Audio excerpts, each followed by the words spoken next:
Since we finally have access to the catalyst of Ager's Scepter, as promised, here's the completed build for Ager's Scepter and precious scars for the Stasis Titan. A build which should enable you to fill your super energy quickly to optimally make use of the exotic catalyst of Ager's Scepter. Let's start off with our main weapon of choice, which is of course the Scepter itself.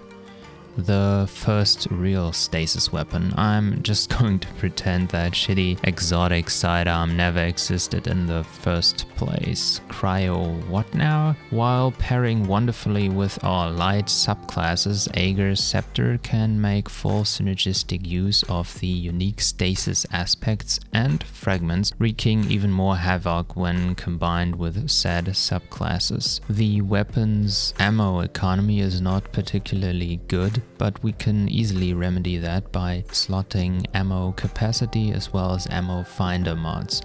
More on that later. While it was fun to blast mobs with the regular version of the weapon, the catalyst kicks everything into overdrive. With full super energy, holding down the reload button enables the weapon's overcharge mode, almost doubling its magazine size and shooting a massive stasis ray with increased damage that slows and freezes targets after a certain amount of time, whereas the regular mode requires kills to spread the stasis freeze effect. The overcharge ends when your super runs out or you fully deplete the magazine or swap to another weapon. So yeah, the catalyst turns Ager's Scepter from an interesting exotic to a real powerhouse of a weapon.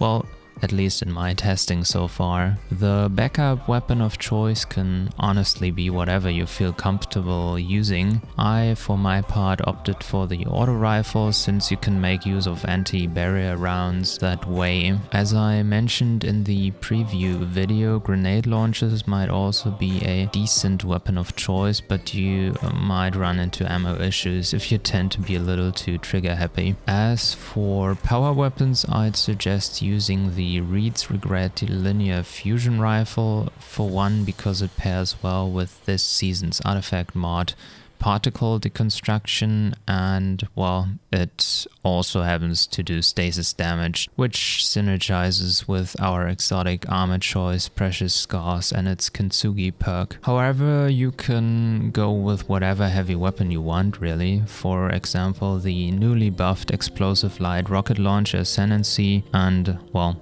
drop the fusion mod in your class item. Okay, with weapons out of the way, let's look at armor pieces. As alluded to earlier, I chose the Precious Scars helmet for this build due to its synergies with Ager's Scepter. Thanks to its Kintsugi perk, you can become something of a healer yourself, not only sustaining yourself but also healing your allies. Well, I have to mention though, unfortunately, the Kintsugi perk, which states that it restores a minor amount of health to you and allies around you upon kills with weapons matching your equipped subclass, does have an internal cooldown, which prevents you from constantly proccing the healing effect. Once the healing effect has been stacked 2 times, you are prevented from proccing it again for, I think, roughly 3 seconds, basically making it a weaker version of the Warlock's Devour ability, albeit with the benefit of a group-wide healing effect. I'll also briefly mention the helmet's overshield effect that is activated in a radius around you when you either revive an ally or get revived yourself.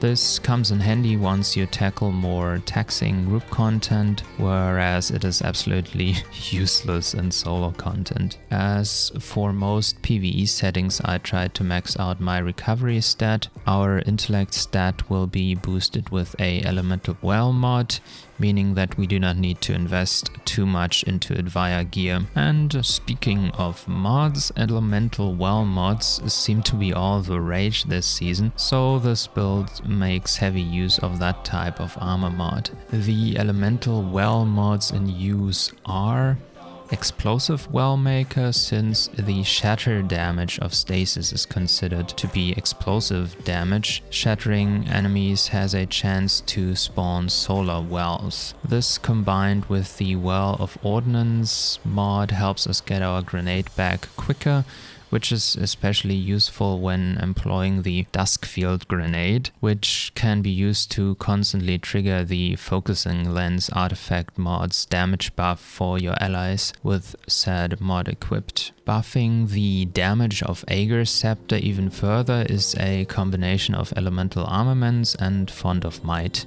To increase our intellect, we also make use of the Font of Wisdom mod. We are also running double trace rifle ammo finder mods in our helmet and double trace rifle reserves in our chest, as well as one trace rifle scavenger mod in our leg armor, for obvious reasons. A grenade kickstart mod in our gloves in conjunction with 1 or 2 bomber mods in our class item helps shorten the grenade cooldown even further. Opt for 1 bomber mod if you run a linear fusion rifle, because you'll need the space for particle deconstruction. Well, that's all the mods. Over to the subclass, the Stasis Behemoth. For grenade, we choose the Duskfield for the aforementioned reasons. As a defensive option, you could also go with the Glacier Grenade, using it as a barrier, and also to proc the Whisper of Change damage reduction, which is roughly 30%. As far as aspects go, I decided to take the Diamond Lance and Howl of the Storm aspects. With Ager's Scepter, you'll litter the battlefield with lances for you and your team to pick up and subsequently hurl at enemies. Howl of Storm generates stasis crystals, which in turn enable the damage reducing effect of Whisper of Chains. Our fragments of choice will be Whisper of Chains for the previously mentioned reasons. Whisper of Bonds is going to help us top off our super even quicker, to utilize the Ager Scepter catalyst more frequently. And lastly, I decided to slot in Whisper of Fishes for the increase in damage and size of the burst of stasis when destroying frozen enemies or stasis crystals. Well, that should cover it really. Thanks for watching. Bye bye.